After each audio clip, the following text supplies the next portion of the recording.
Olá, queridos irmãos e irmãs, sejam bem-vindos a mais um podcast nesse mês de Maria, onde estamos a meditar os mistérios da Mãe de Deus.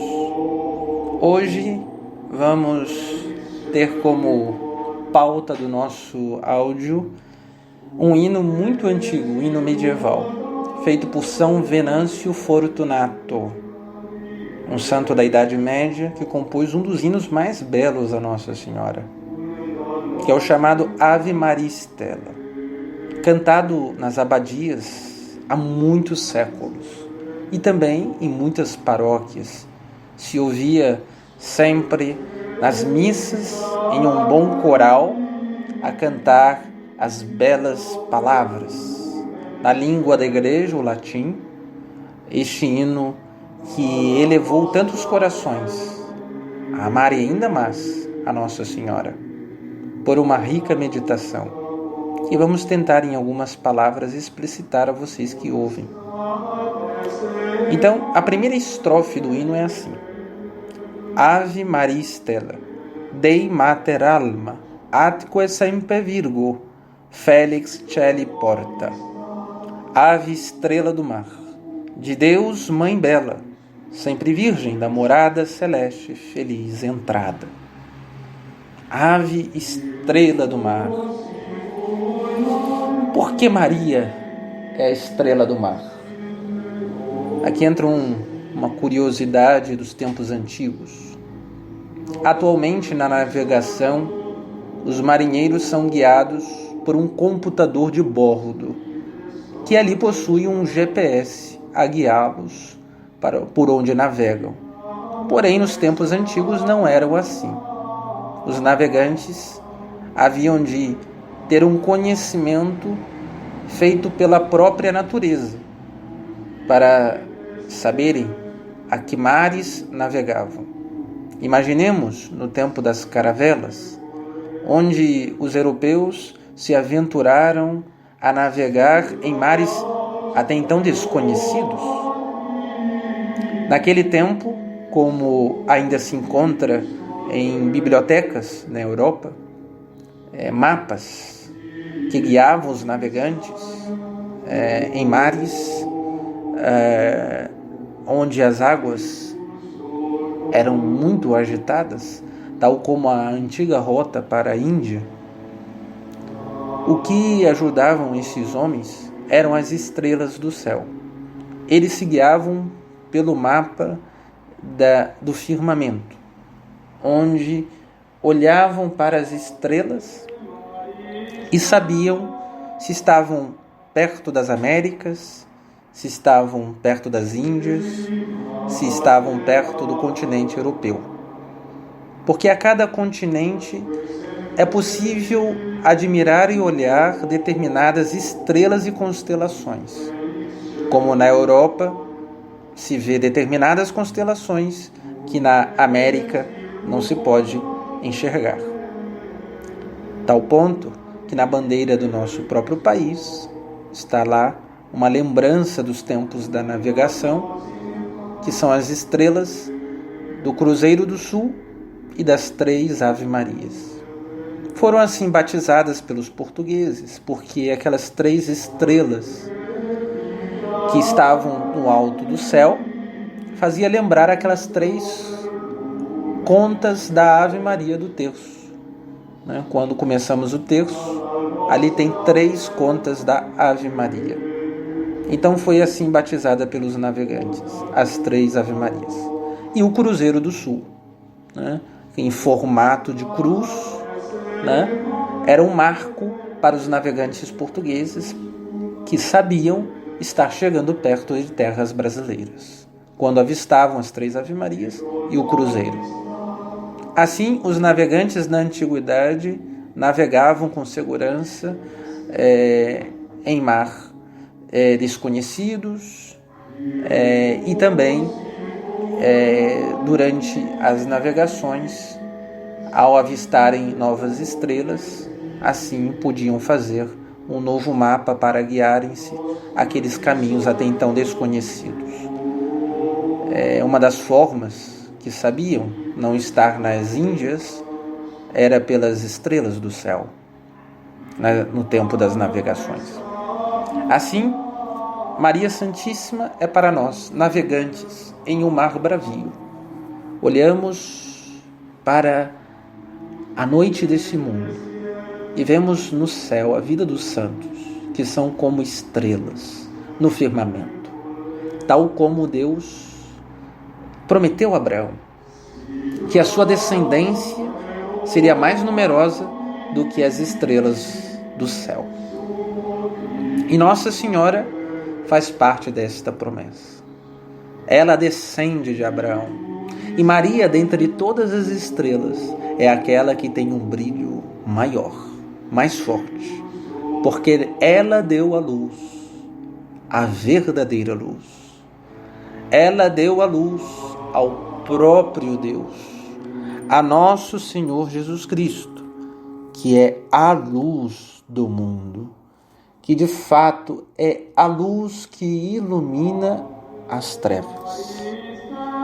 Por isso, por excelência, Nossa Senhora traz-nos aquela luz que nos levará a navegar dentro desse mar agitado para o porto seguro, que é a terra prometida, a vida eterna. Sabemos que os ventos deste mundo sacodem as nossas paixões, e a barquinha que somos nós mesmos, agitados para cá e para lá, parece em certa altura a chegar quase ao náufrago. Porém, nós temos a Cristo quando estamos em graça em nossas almas, no interior desta barca, a fazer as ondas agitadas se acalmarem. E na noite da vida, tantos santos que brilham no alto dos céus, e principalmente o brilho esplendoroso de Maria Santíssima. E navegante que somos, podemos nos guiar por esta estrela que nunca se apaga, Nossa Senhora. E depois o hino diz: de Deus, Mãe bela, é a mãe mais bela dentre todas as mães, porque ela dá a luz ao Verbo de Deus, a pessoa divina de nosso Senhor Jesus Cristo. Celeste, feliz entrada do céu, porque o céu entrou no seio de Maria, sempre virgem da morada, sempre foi virgem e morada do céu, que com felicidade entra em suas entranhas. Que maravilha, que beleza olharmos assim para Nossa Senhora. Queremos os nossos olhares sempre na noite desta vida não perder o brilho que advém de Nossa Senhora. Que brilho maravilhoso, ó Maria, a nós que navegamos em tempos tão obscuros, em um mar tão agitado.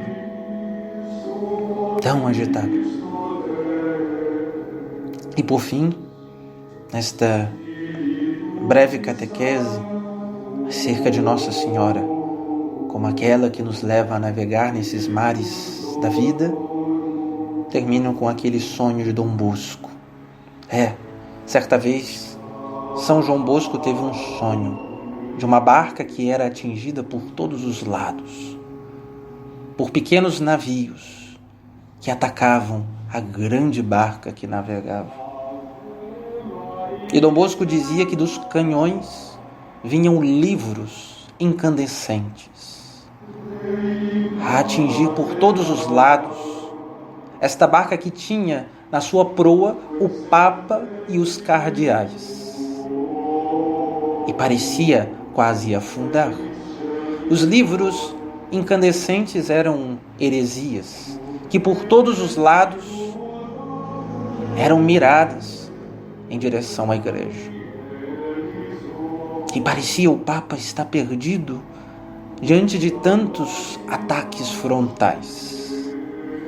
E dizia Dom Bosco que o Papa cai ferido, e ferido morre desta sua ferida.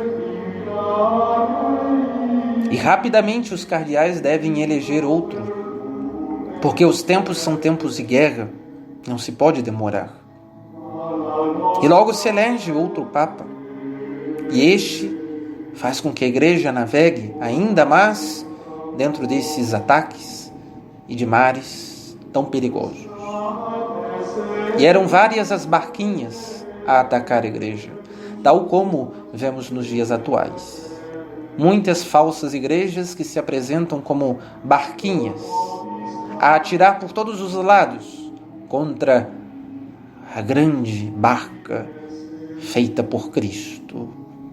E tentam por todos os lados destruí-la.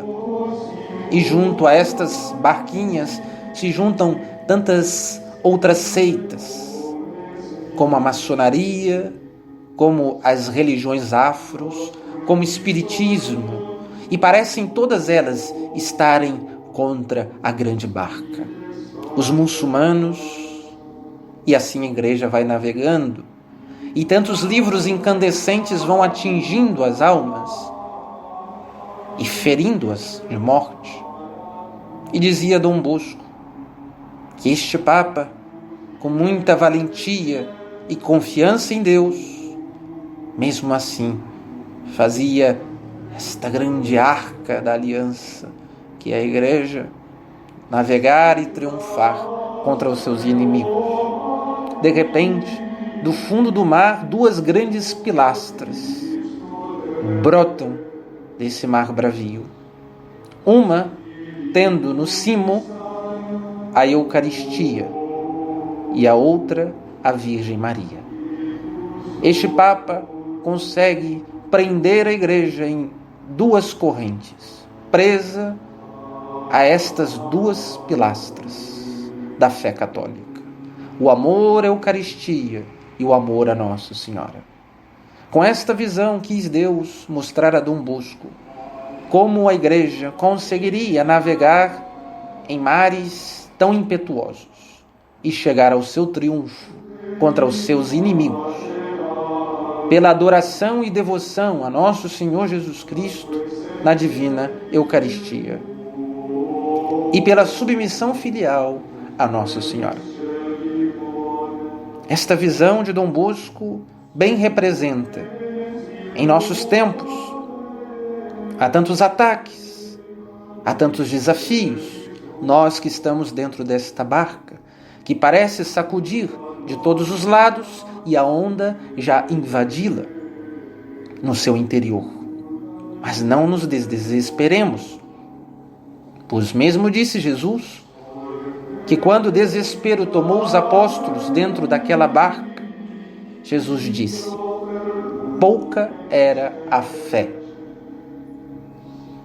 Nós temos que crer nele, no Cristo, pois ele, mesmo que pareça dormir, mesmo que pareça estar de indiferente às agitações de sua Igreja nesse momento, muito pelo contrário, nosso Senhor Jesus Cristo está atento ao que sofremos e espera que nós possamos confiar nele, que nós possamos não desesperar, mas acordá-lo suavemente pela vida espiritual. Quando nós entramos no repouso de Deus, quando nós entramos naquela camada mais profunda da Santa Igreja, aonde Jesus está como que em um sono, aonde lá as agitações do mar não chegam, o Cristo está na tranquilidade e na paz. Abandonemos, meus irmãos, as aflições da proa desta barca. São tantas aflições hoje geradas por tantos erros, ideologias, por tantos escândalos, fraqueza na fé. Devemos estar lá no fundo da barca, no mais profundo da Igreja, aonde Jesus habita, lá no sacrário, lá na devoção a Maria Santíssima, lá na tradição que nos ensina